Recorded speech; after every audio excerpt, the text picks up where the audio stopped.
Brothers and sisters, Congresswoman Maxine is the Dean of the Los Angeles delegation in the House of Representatives. She has a long history in Congress, representing multiple California districts for 13 terms, and currently serves as the ranking member of the House Committee on Financial Services. An outspoken advocate for women, children, people of color, and the poor, she's considered by many to be one of the most powerful women in American politics today. Throughout her nearly 2 decades in Congress, she's been a friend to letter carriers, working families, and the labor movement. She's maintained an impressive 98% lifetime voting record with the AFL-CIO.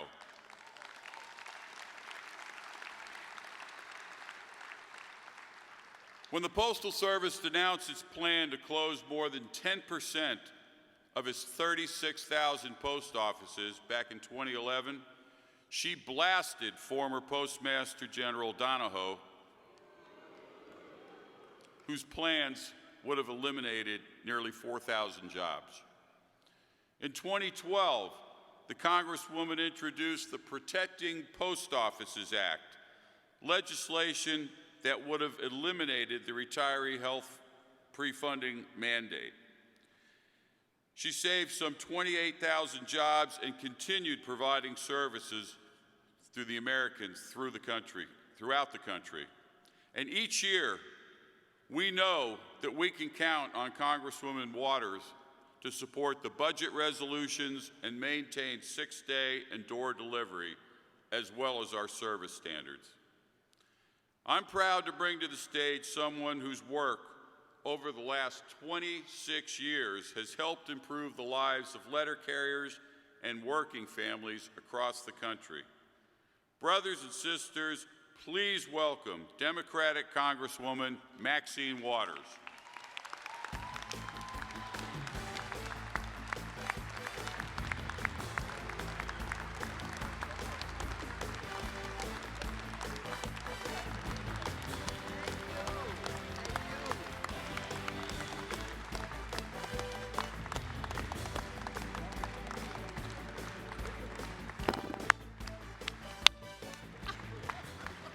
Good morning, everyone. I am so pleased that your convention is being held in the great city of Los Angeles. Welcome. I want you to know that you started the convention on my birthday, August 15th. And I want you to know the last time this convention was in LA, I was 3 years old, 75 years ago.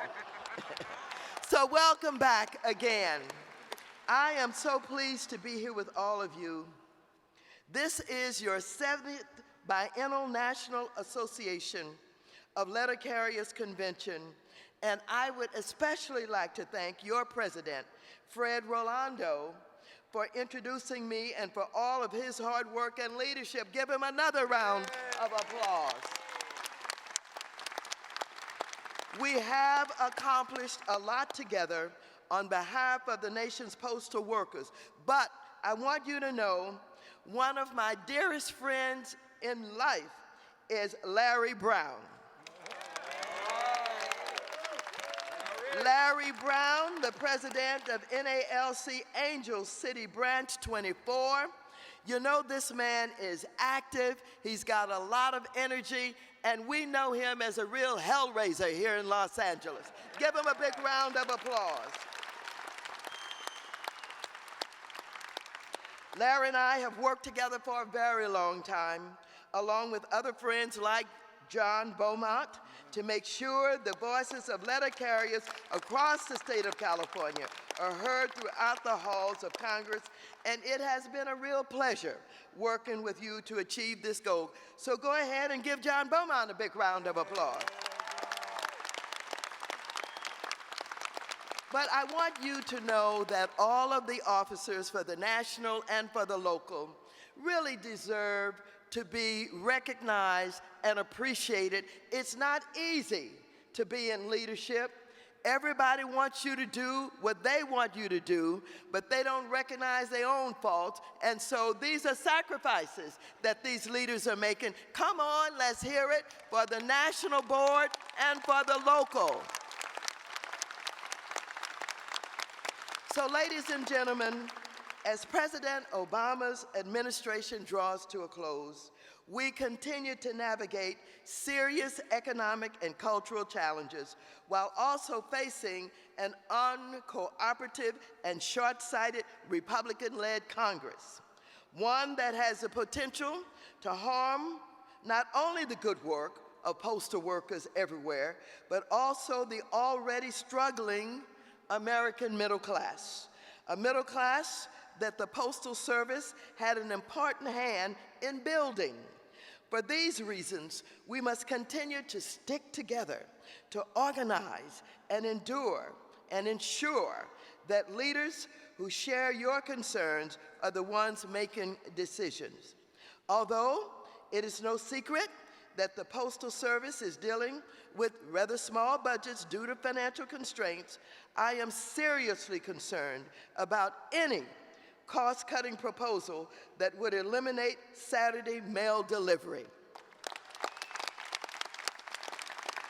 I firmly believe that Saturday delivery is one of the most valued services by postal customers.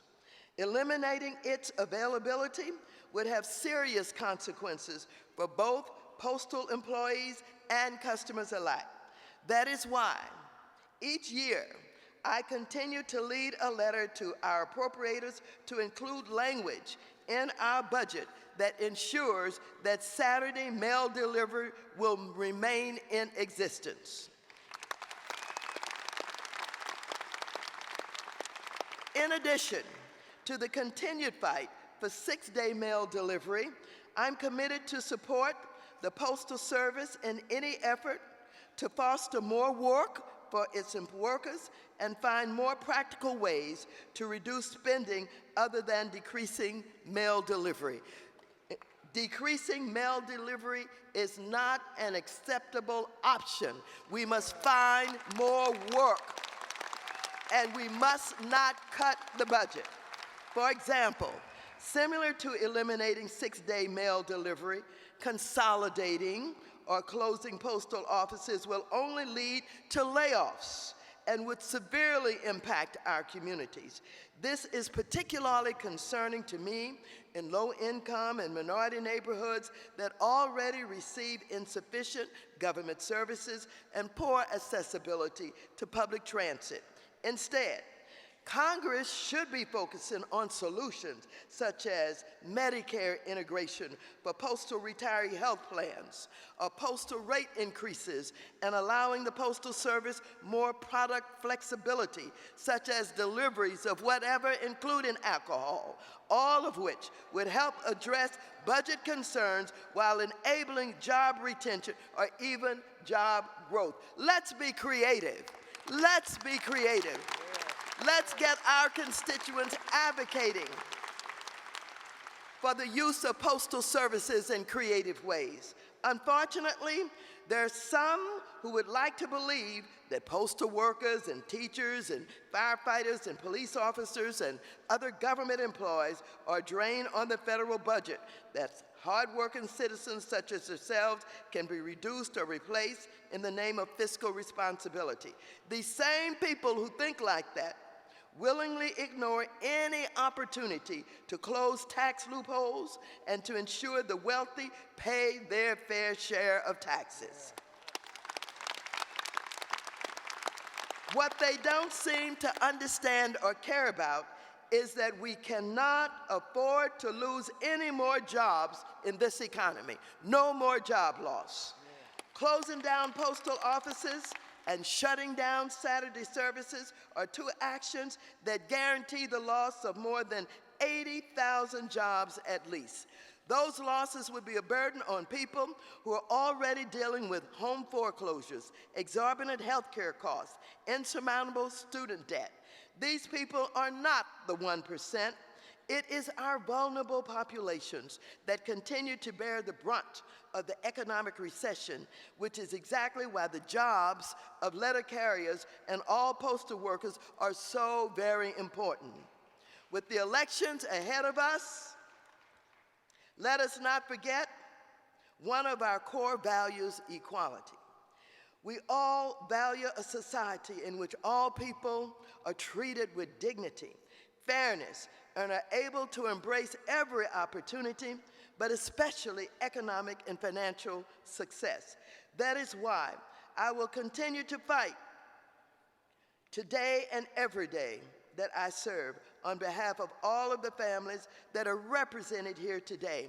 Ladies and gentlemen, I think probably you've heard enough about what we're all concerned about as we approach November and these presidential elections. Let me put it plain and simple. Donald Trump is nuts. He is crazy. He is dangerous. We cannot afford to not go to the polls. We cannot afford not to work in the precincts in ways that we have never worked before. If Donald Trump is elected president of the United States with access to nuclear codes, we don't know what the hell he would do. And so, let's not be comfortable, let's not be complacent, and I don't care what you worry somewhat about, and you think, well, the other candidate hasn't done everything that we would want her to do, but I want you to know I support her, I trust her, and she will be a better representative for all of the people of this country than Donald Trump. So, that was not a part of my speech, but I can't look at this man on television all day and night and not be frightened and concerned and not being committed to work as hard as I can to make sure he does not ruin this country and cause us to be in wars that we don't need to be in, cause us to lose opportunities we don't need to lose. He knows nothing. He makes it up as he goes along, and we've got to kick his behind and keep him out. Thank you.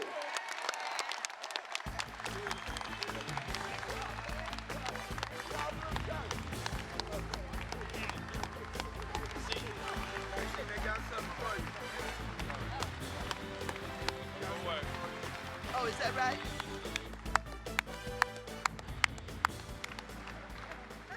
Congresswoman Maxine Waters, how about a letter carrier cheer? Hip, hip. Hooray! Hip, hip. Hooray! Hip, hip. Thank you all so very much.